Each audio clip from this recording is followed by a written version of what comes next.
Shalom, shalom, peuple de Dieu. Que le Seigneur nous bénisse.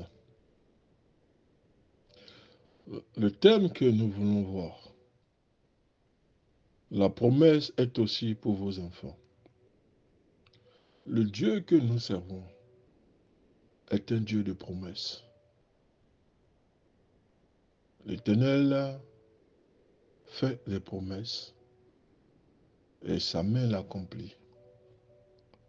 Aucune des promesses de l'Éternel en notre rencontre ne restera sans accomplissement. Si Dieu a dit, il a prononcé quelque chose sur ta vie, sois-en sûr, la chose se réalisera. Il dit, Isaïe 55, le verset 11, les prophéties sont comme sa parole, sont comme la pluie.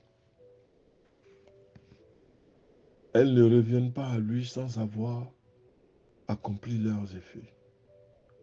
Une fois que la parole sort de la bouche de l'Éternel, et une fois qu'elle est lancée, personne ne peut la dérouter et personne ne peut la bloquer. Elle atteindra son but.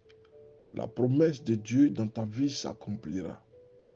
Personne ne pourra changer sa teneur ni sa trajectoire. Dieu veille sur sa parole afin que sa parole s'accomplisse. Acte 2, le verset 39.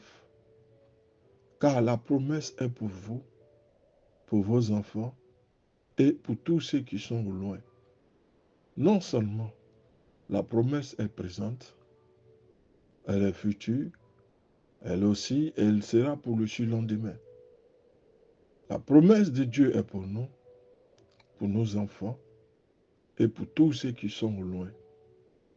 La grâce qui coule sur ta vie descendra sur tes enfants et sur tes petits-enfants.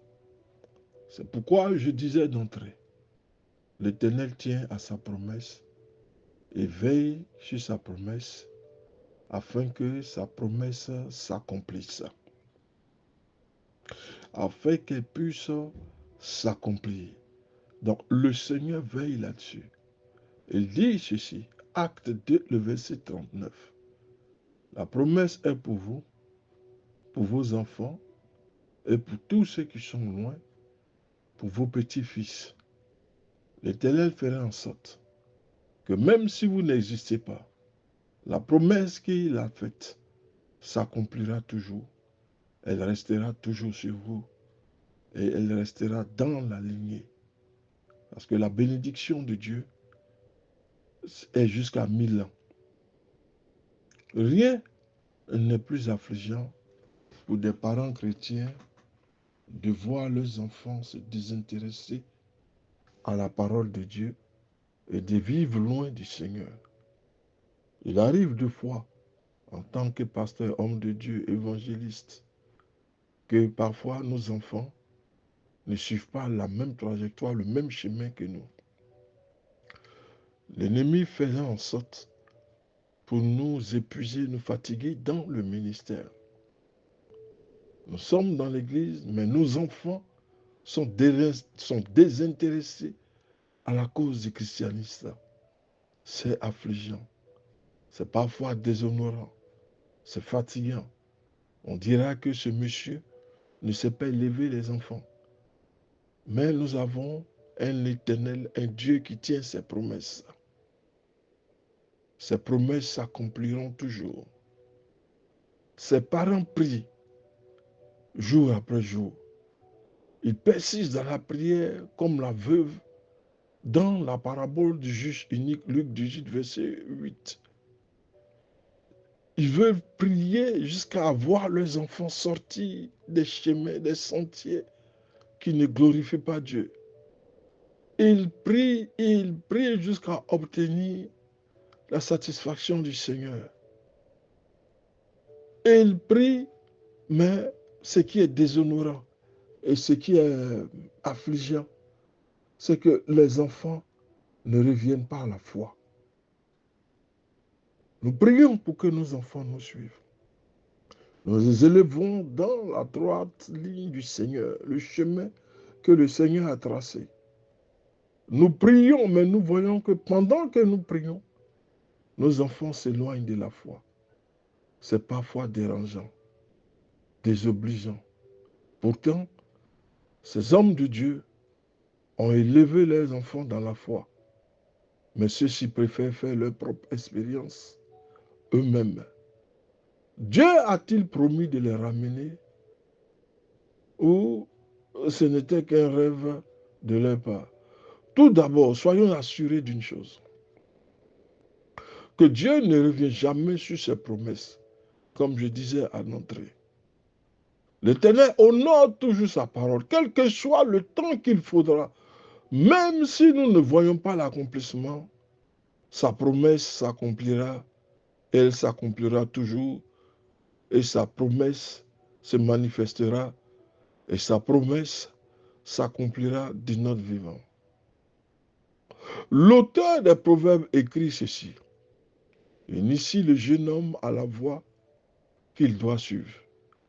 Même quand il sera vieux, il ne pourra s'en écarter. Proverbe 22, le verset 6. C'est dès le bas âge que nous devons inculquer à nos enfants l'enseignement du christianisme. La promesse n'élimine pas les années de rébellion, d'indifférence que notre fille ou notre fille vivront en ces temps. Ce n'est pas parce que l'Éternel nous a fait une promesse. Il a dit ceci, que la bénédiction s'étendra sur 1000 générations. Cela va éliminer pour autant la rébellion et l'indifférence. Il peut arriver des moments où vous êtes dans le ministère. Vos enfants ne sont pas avec vous. Parfois, c'est la guerre à la maison. C'est presque la déchirure. Mais lorsque vous irez, comment, j'allais dire enchantement, vos enfants vont devenir des pasteurs, vont s'adonner au christianisme, vont devenir des véritables et de puissants serviteurs de Dieu. Ce qui veut dire que vous devez comprendre une chose. Les prières que vous faites, que nous faisons pour nos enfants, ne tomberont pas dans les oreilles d'un sourd, quel que soit le degré de sa rébellion. Le temps viendra où c'est lui qui enseignera les évangiles.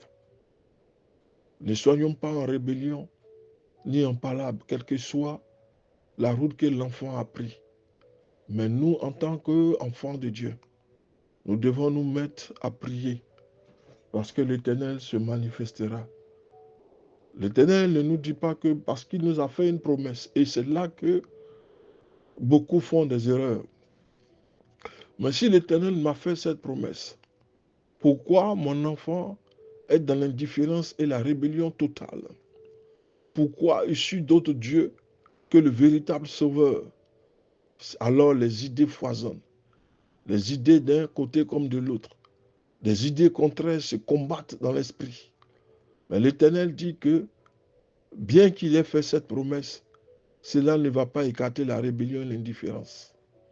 La promesse nous offre la confiance de croire que Dieu ne les a pas oubliés et que nous devons lui faire confiance. Paul était persuadé que Dieu était concerné par le salut de nos familles. À un père qui se faisait sans doute des soucis pour ses enfants, il dit ceci, crois au Seigneur Jésus et tu seras sauvé toi et toute ta maison. Acte 16, le verset 31. Nous n'avons pas de soucis à nous faire pour nos enfants. Nous devons rester seulement dans la présence de Dieu. La grâce qui est sur nous va se répandre sur nos enfants. Dieu a fait une promesse. Il ne rejettera pas sa promesse. Il tiendra sa promesse. Fais-lui seulement confiance. Quand il dit, si nous croyons au Seigneur Jésus, nous serons sauvés, nous et toute notre famille. Dans l'Ancien Testament, à 2 occasions, Dieu s'écrit, est-ce qu'il y a quelque chose d'impossible pour le Seigneur? Genèse 18, verset 14, Jérémie 32, verset 27. Rien n'est impossible à l'Éternel. Même si nos enfants ont emprunté le mauvais chemin, la mauvaise voie et que nous demeurions dans la prière. Nous élevons la voix vers un Dieu qui accomplit ses promesses. Au temps marqué, l'Éternel va les détourner de leur chemin. Il va les ramener dans sa propre voie. Il va faire d'eux des véritables sacrificateurs. Ces enfants vont oublier les autres chemins à cause de ce que ta prière n'est pas tombée dans les oreilles d'un sourd. Et que Dieu s'est souvenu que pendant des années avant sa mort, il y a un père, il y a une mère qui priait pour la conversion de ses enfants. Est-ce qu'il y a quelque chose d'impossible pour le Seigneur? Genèse 18, verset 14, Jérémie 32, verset 27. Dans les deux cas, Dieu développe une promesse spécifique à un homme. D'abord Abraham, puis à tout un peuple, le peuple hébreu. Remarquons que dans les deux cas, Dieu étend la promesse aux enfants d'Abraham. Abraham doit devenir une nation grande et puissante, car j'ai voulu le connaître, afin qu'il prescrive à ses fils et à sa maison, après lui, d'observer la voie du Seigneur en pratiquant la justice et le droit. Ainsi, le Seigneur réalisera pour Abraham ce qu'il avait prédit. Si l'Éternel, en prédisant ces choses à Abraham, en faisant une promesse à Abraham, concernant Abraham et concernant sa descendance, l'Éternel l'a accompli dans toute sa rigueur. Il a conduit les enfants sur la terre promise, comme il a promis à Abraham. L'Éternel ne le fera-t-il pas pour toi? La promesse qu'il donne, elle est à la fois pour nous, pour nos enfants, pour nos petits-fils. Parce que le Dieu que nous servons, c'est un Dieu de justice. Nous devons apprendre les enfants à observer les préceptes et les ordonnances du Seigneur déjà à leur bas âge. Ils doivent observer la voie du Seigneur. Ils doivent pratiquer la justice et ils doivent pratiquer le droit. Le Seigneur l'a réalisé pour Abraham, car ce qu'il dit et ce qu'il prédit, le Seigneur l'a accompli. Puis l'Éternel parle aux enfants d'Israël, au reste d'Israël, je leur donnerai un même cœur, une même voix, afin qu'ils me craignent, excusez-moi, afin qu'ils me craignent toujours pour leur bonheur et celui de leurs fils après eux. Jérémie 32, verset 39. L'Éternel veut une seule chose, que nous inscrivions nos enfants dans la droite ligne. Il nous a fait une promesse de s'occuper de nous et de nos enfants. Même si nous ne sommes plus de ce monde, la promesse court toujours, elle ne s'arrête pas. Parce que ce que Dieu a dit doit s'accomplir sur tout le monde. Sur non seulement nous, sur nos enfants, nos petits-enfants. Parce que c'est une grâce et une bénédiction de 1000 générations. Et on peut le teindre. Parce que la promesse de Dieu est inextinguible. Elle doit s'accomplir. Ce qu'il a dit, il le fera. Il l'accomplira. L'Éternel est fidèle. Faisons-lui confiance. Et nous verrons sa gloire se manifester dans notre vie. Que Dieu nous bénisse.